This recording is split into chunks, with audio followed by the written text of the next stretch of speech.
E se você fosse um Mormon e tentasse converter um velho sinistro na casa dele? O problema é que o cara parece saber muito mais do que você no assunto de religião, e à medida que uma tempestade começa a cair, você percebe que a porta da casa se trancou, sendo que a única saída de lá é por duas portas que abrem uma passagem pro porão da casa. O que você faria nessa situação? Essa é a história de Herege, filmão lançado pela produtora A24 pra fechar o ano, e que eu vou resumir dando as melhores dicas pra derrotar essa trama. Essas duas garotas Mormons percebe que o Sr. Reed quer fazer um jogo perigoso com elas, sendo que de acordo com as palavras dele, a verdadeira religião se encontra lá embaixo. Porém, as garotas vão sofrer muito para descobrir a verdade. O melhor jeito de derrotar essa parada é me ajudando ao se inscrever no canal para ficar por dentro do terror em 2025. E mais importante do que isso, abençoe esse like com força. Não esquece de dar o like e seguir o canal. Frighteningly big and O filme se inicia quando conhecemos duas garotas Mormons. São elas a irmã Barnes, uma garota inteligente que perdeu o pai para uma doença FDP, e a irmã Paxton, que ao contrário da primeira, é bem ingênua e acredita na bondade humana. A missão do dia é converter o Sr. Reed, que mora a 4 km de distância da cidade e que entrou em contato com a igreja para saber mais a respeito da crença deles. Ao chegar na propriedade, as garotas trancam as bikes com o mesmo cadeado e batem na porta. O Sr. Reed atende e, meu Deus, como o ator Hugh Grant tá velho, senhor, nem parece o mesmo cara que foi o terror da mulherada que fez o diário de Bridget Jones. Ok, eu sei que ninguém perguntou. Ninguém se importa. Como tá caindo um toró na região, o Sr. Reed pergunta se as garotas não querem conversar dentro da casa. No entanto, as duas explicam que a religião delas proíbe que fiquem sozinhas no mesmo lugar com um homem, a menos que tenha uma outra mulher dentro da propriedade. O Sr. Reed fala que a esposa dele tá na cozinha assando uma torta, o que conforta as garotas que burramente entram na casa. Olha só, se elas realmente seguissem a crença ao pé da letra, deveriam ter exigido que a esposa dele fosse até a porta as receber. Dessa forma, elas teriam certeza de que Reed não era apenas um metelão sedutor solteiro, mas deixa pra lá. Antes que Reed feche a porta, ele faz um comentário pra lá de estranho, perguntando se elas estão confortáveis ao saberem que a casa tem revestimento de metal nas paredes e no teto, algo que as garotas não parecem se preocupar muito e que será um erro fatal por parte delas. Reed também se oferece pra pendurar os casacos molhados das garotas, que acham que o cara é um ótimo anfitrião. Enfim, o cara diz que vai avisar a mulher sobre a presença delas e pede que as irmãs Mormon fiquem confortavelmente sentadinhas na sala. Alguns minutos depois, Reed volta trazendo uma coca sem gás, além de uma vela super cheirosinha, sendo que um bate-papo logo se inicia. Então, meninas, o que me aflige nos dias de hoje é: as pessoas da sua idade ainda têm dúvidas sobre qual é a melhor marca da tech shirt na atualidade. Vocês sabem, é tanta propaganda fajuta na internet que isso pode confundir as pessoas. Eu não sei, a gente não tem muito conhecimento nesse assunto. Eu entendo. Vocês já ouviram falar da marca Insider, certo? A maior e melhor marca de camisetas tecnológicas do Brasil. Elas são incríveis, já que essas roupas são anti-odor, desamassam no corpo e ainda por cima são feitas com material sustentável. É uma maravilha. Deixa que eu assumo daqui, Sr. Reed. As roupas da Insider são perfeitas para quem quer conforto unido ao estilo. Afinal, as peças modelam no seu corpo, apresentando um caimento perfeito. Além de ser 100% fabricadas no Brasil, as roupas da Insider podem ser lavadas várias vezes sem apresentar sinal de desbotamento, pois a qualidade é a palavra-chave por aqui. Por falar em qualidade, a Insider desenvolveu essa calça sensacional chamada Future Form, uma peça para eventos casuais e para o seu dia a dia. Essa calça garante uma rápida absorção do suor, não desbota e seca no mesmo dia caso você pegue aquele toró de verão. Você seria louco se não aproveitasse o meu cupom EDNERD15, bastando que você clique nos links disponíveis na descrição deste vídeo e também no primeiro comentário fixado, pois dessa forma você já adiciona o desconto de 15% e ainda pode acumular com as outras promoções do site. Então para de ser doido e de gastar dinheiro com roupa descartável, já que com a Insider o seu conforto e bem-estar estão garantidos.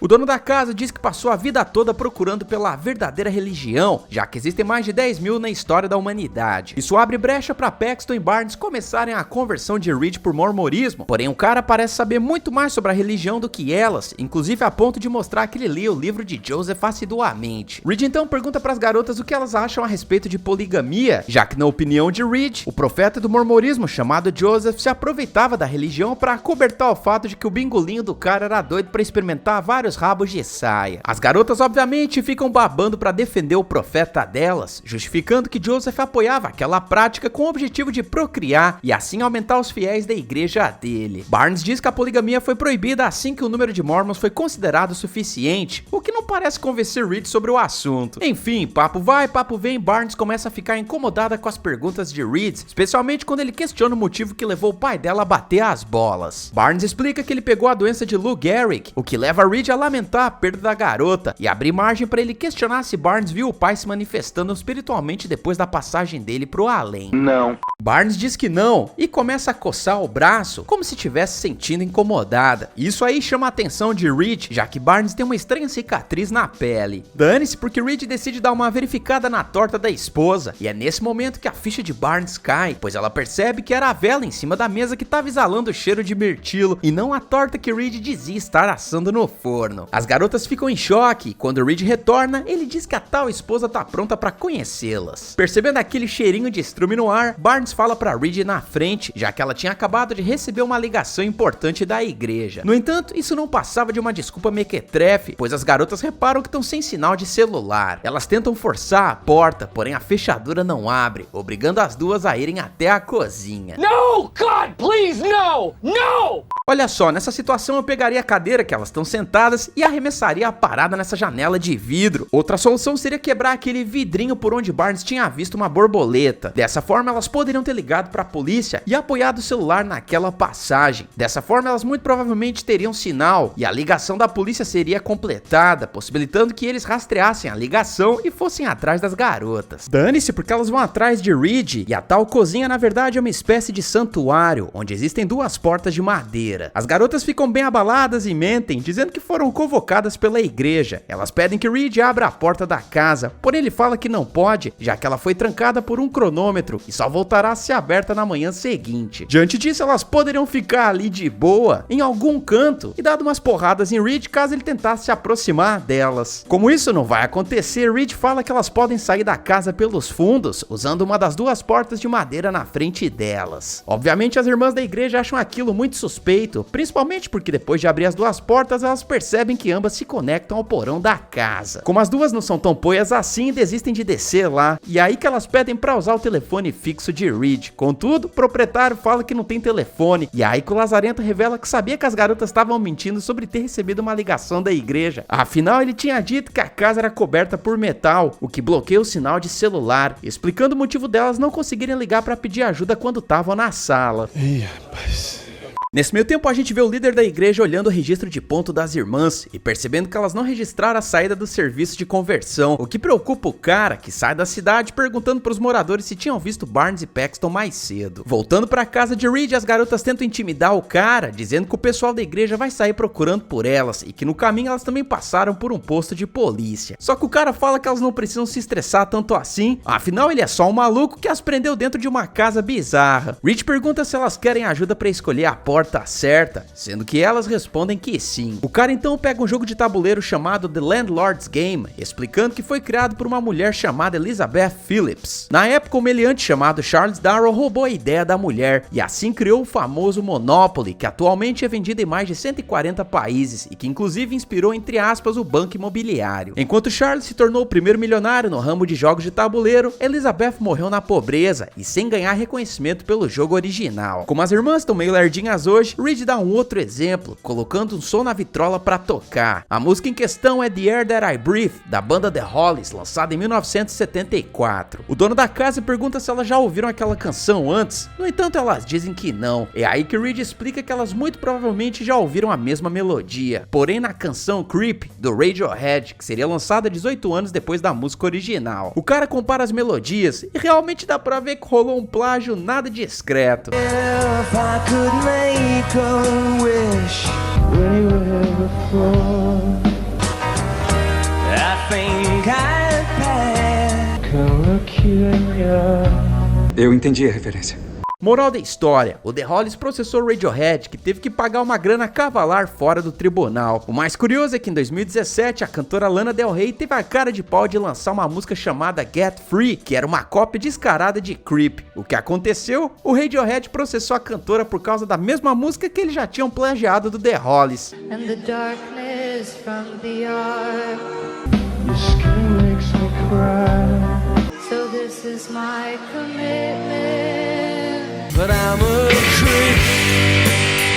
Mesmo assim, Barnes e Paxton não entendem um ponto do cara, que explica que tanto jogos de tabuleiro quanto aquelas músicas são iterações, ou seja, ideias que se repetem derivando de uma mesma fonte. O Sr. Reed então coloca as 3 escrituras mais importantes da história da humanidade na mesa, sendo elas a Torá representando o judaísmo, a Bíblia representando o cristianismo e o Alcorão representando o islamismo. Reed também acrescenta o livro de Mormon ao lado da Bíblia, que ele considera ser um derivado da religião cristã. Assim como os jogos e as músicas, Reed fala que aquelas crenças eram iterações de um material fonte. O cara então mostra um painel com outras 12 religiões, sendo que em todas elas o profeta tinha nascido de uma virgem no dia 25 de dezembro, foi batizado no rio, morreu e ressuscitou depois. O problema é que Reed aponta que todas aquelas crenças antecediam o cristianismo, que ele considera ser outra iteração, nesse caso um plágio de uma mesma fonte. Isso mexe com a crença das garotas, ao mesmo tempo que Reed escreve nas portas as palavras crença e descrença, falando que existem 2 possibilidades de resumir tudo que ele acabou de explicar. Ou Deus realmente existe, mas é negligente e não se importa com os fiéis que o veneram, ou os seres humanos não passam de poeirinha cósmica à deriva no universo, sendo que a vida eterna não passa de uma enganação. O cara então joga o livro dos Mormons no chão e pede que as garotas escolham a porcaria da porta. Paxton é a primeira a dar uma de Judas, dizendo que Reed é um homem muito inteligente à medida que ela se encaminha para a porta da descrença. No entanto, Barnes se abaixa para pegar o livro e acaba vendo um abridor de cartas super afiado. Finalmente ela escolhe a porta da crença, já que ela acredita que Reed esteja estudando o comportamento das duas, e ainda joga na cara dele que a teoria que o cara montou é falha, já que ela só leva em conta as iterações, ou simplificando, as semelhanças entre aquelas religiões, porém acaba desprezando as diferenças entre elas. As garotas então descem a porta da crença juntas, e ao chegar no porão descobrem que a porta da descrença levava exatamente para o mesmo lugar. As duas então tentam fugir de lá por uma janela no alto, porém mesmo empilhando a mobília não conseguem alcançar a estrutura. Agora eu me pergunto, por que raios as duas não subiram pelo alicerce de madeira que estava à direita delas? Era nítido que dava para colocar o pé ali e ir subindo escalando a estrutura tranquilamente. A gente então descobre que Barnes pegou o abridor de cartas sem que Reed visse e entrega nas mãos de Paxton, falando para ela espetar o maníaco assim que Barnes der o sinal. Agora eu me pergunto, por que raios Barnes precisa dar a ordem pra amiga cagona atacar Reed, sendo que ela pode fazer isso ela mesma? Isso não faz o menor sentido. Dane-se porque uma porta se abre e aí que uma mulher sinistra entra no porão com as duas. Reed usa o sistema de alto-falante no cômodo para explicar que aquela cunhã é uma profetisa de Deus e que as garotas Mormons estão prestes a testemunhar o milagre acontecendo. Ele ainda fala que assou uma torta de mirtilo, porém resolveu batizar a receita com veneno, sendo que a profetisa sabe muito bem disso e aceitou comer a torta para bater as bolas e testemunhar se existe vida após a morte. Dito e feito, porque a mulher devora a parada e vai pro saco. Reed então ordena que elas verifiquem se a profetisa tem pulso e se o coração dela tá batendo, sendo que as irmãs dizem que não. Então que algo surpreendente acontece, pois o líder da igreja bate na porta de Reed, o que faz o cara ir até lá, mostrando que ele não passava de um mentiroso, pois ele mexe no cronômetro e destranca a porta. Enquanto isso, as garotas sobem as escadas para gritar, desejando chamar a atenção do líder da igreja. Infelizmente, Reed previu que elas tentariam fazer isso e se encarregou de fechar bem as portas. No entanto, elas reparam que o cara deixou uma caixa de fósforos em cima do tapete em frente à porta do porão, sendo que as garotas não perdem tempo em puxá-lo na direção delas. Nessa hora, as duas poderiam ter aproveitado a distração do cara para arrombar a porta. Elas poderiam ter chutado a área próxima à maçaneta, que é a mesma técnica usada por bombeiros para quebrar portas no caso de incêndio. Dessa forma, elas teriam um caminho livre para correr até a entrada e avisar o líder da igreja, ou pelo menos se preparar para emboscar Reed assim que ele entrasse no santuário novamente. Infelizmente, Reed dá uma sabonetada e convence o líder da igreja de que nenhuma irmã tinha ido visitá-lo. Conforme o líder sai da propriedade, a gente percebe que Reed é malandro, pois ele tinha pegado as chaves do cadeado no agasalho de Paxton para esconder as bicicletas das garotas. Enfim, Barnes pega o fósforo e volta pro porão na tentativa de acender a fornalha e assim chamar a atenção do líder da igreja. Porém, o fósforo não quer incinerar, ferrando o plano delas. É aí que Paxton percebe que o presunto da profetisa mudou de posição entre a hora que ela foi de base e a hora que as duas subiram as escadas. Do nada, a cunhã ressuscita e chega no cangote delas, relatando o que viu depois de seguir a luz no final do túnel. Segundo a profetisa, um condutor disse o nome dela e tirou um cabo do corpo da mulher. Por fim, a mulher sinistra diz que aquilo ali não é real.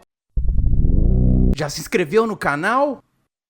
Cadê o like? Reed agradece a mulher e a leva até a outra porta. Nessa hora, elas poderiam ter enfiado a porcaria do abridor de cartas no danado, sendo que ele tava distraído ajudando a tal profetisa. Isso é tudo burrice. Dane-se, porque elas esperam o cara voltar. E é aí que Reed fala que uma delas tá guardando um grande segredo. Reed pergunta o que elas ouviram, sendo que Paxton descreve as palavras da profetisa. No entanto, Barnes fala que aquilo não foi um milagre. Ela explica que teve uma intoxicação alimentar no passado e que vivenciou uma experiência de quase morte. De acordo com Barnes, a profecia feita pela mulher feia foi a mesma coisa que ela viu quando o oxigênio começou a faltar no cérebro dela. É então que Barnes fala que tudo aquilo não passava de um truque de mágica barato. Você mentiu! Mentiroso!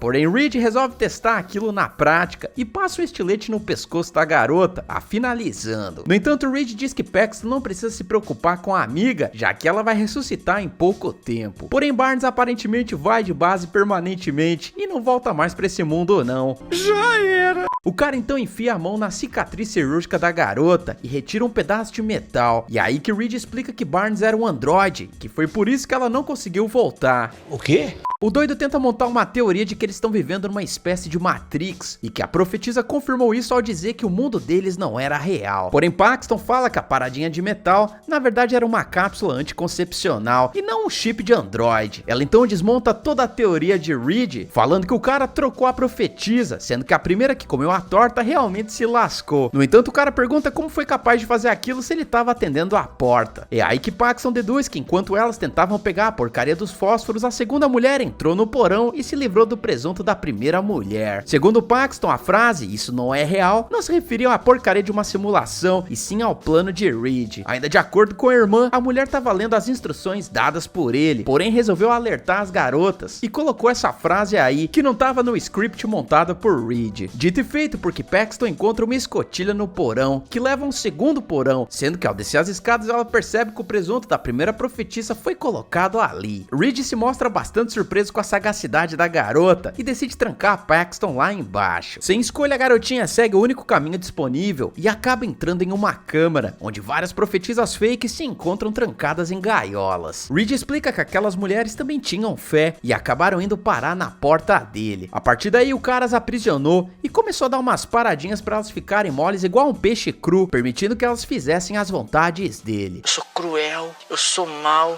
eu sou vagabundo, rapá! É aí que Paxton entende que a religião certa na visão de Reed é o controle, e que ele a controlou até que Paxton chegasse naquele mesmo lugar. Reed se surpreende mais uma vez e fala que ela finalmente entendeu o recado. Paxton então decide não ter o mesmo destino das profetisas e enfia o abridor de cartas no cangote dele, aproveitando para fugir de lá. Infelizmente, o velho ainda tem força para perseguir a garota e até mesmo chega a cravar uma tramontina no bucho dela. Os dois então rastejam até o primeiro porão, sendo que Paxton decide se manter fiel à crença Mormon, rezando pela alma de Reed, que tá quase passando pro outro lado. No entanto, o danado ainda tem ar e se prepara para acabar com Paxton também, e é aí que o verdadeiro milagre acontece, pois a gente descobre que Barnes ainda tava viva, à medida que ela crava uma tábua com pregos na fuça do maníaco, o finalizando de vez. Infelizmente, Barnes não consegue mais resistir e também vai pro além, deixando Paxton completamente sozinha. A garota então percebe que Reed tinha uma maquete da casa, que ela usa para descobrir uma saída pelo sistema de ventilação. É então que uma borboleta pousa na mão da garota, deixando subentendido que Barnes reencarnou nela, pois no começo do filme Paxton tinha dito pra amiga que desejava reencarnar como uma borboleta e assim pousar nas mãos de seus entes queridos para que eles soubessem que ela tava ali. Tudo bem. Herege teve excelentes notas da crítica e muito boas do público. Esse filme facilmente entra no meu top 5 do terror deste ano, sendo que eu assisti a primeira metade da trama 3 vezes, de tão sensacional que os diálogos e analogia são. Infelizmente eu não gostei tanto da segunda metade, porque foi contra a minha expectativa, pois eu sinceramente achava que o roteiro iria escolher uma abordagem mais sobrenatural ou até mesmo mística. Porém, pode ser que eu mude de ideia quando for rever o filme. A direção é de primeira e as atuações são fantásticas, tanto das atrizes quanto por parte de Hugh Grant, que na minha humilde opinião deve ser indicado em algum Globo de Ouro em 2025. Diante de tudo isso, a minha nota pro filme é 8,5. Nas bilheterias, Herege fez um sucesso modesto, faturando 41 milhões de dólares para um orçamento de apenas 10 milhões. Galera, sigam a gente nas redes sociais e considere fazer parte do clube de membros para ver os vídeos sem anúncios, escolher o seu filme por aqui e ainda ganhar selos e figurinhas para pôr no campo de comentários. Além disso, daqui a pouco vai aparecer uma playlist aí na tela chamada Filme Stop, onde eu já derrotei outros outros longas nessa pegada aqui, então fica pra conferir tudo. Sem mais enrolação, bora pra contagem de presuntos. O total de corpitos em Herege foi de 3 presuntos, sendo que o troféu presunto de ouro com certeza vai pro Hugh Grant, ou melhor, pro Reed Fanfarrão. Não esqueça o like e deixa aí nos comentários, você colocaria esse filme no seu top 5 de terror de 2024? Eu espero que vocês tenham gostado, eu vejo vocês no próximo vídeo e valeu!